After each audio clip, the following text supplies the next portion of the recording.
Hi guys. కనీసం ఏవి కూడా చూపించనంత వరస్ట్గా ఆడిందా శ్రీజ గేమ్.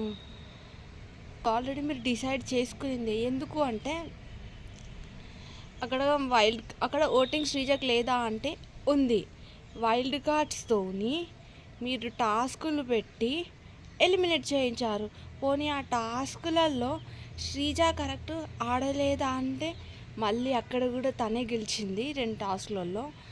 లాస్ట్ టాస్క్లో డిమోన్ పవన్ది గాల్లో ఉంది అంటే గాల్లో ఉంటే ఎట్లా కన్సిడర్ చేస్తారన్న అసలు.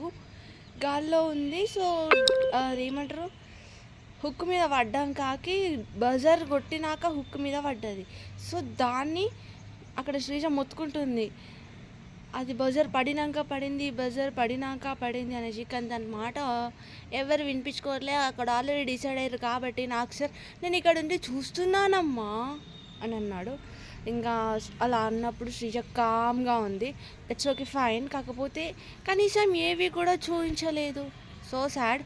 సో దీన్ని బట్టి మేబీ ఇంకో రీఎంట్రీ ఛాన్స్ ఉండొచ్చేమో. అంటే మరి ఇన్ని సీజన్స్లో ఎప్పుడు కూడా ఎలిమినేట్ అయిన కంటెస్టెంట్కి ఏవి చూపించకుండా అయితే ఎలిమినేట్ చేయలేదు.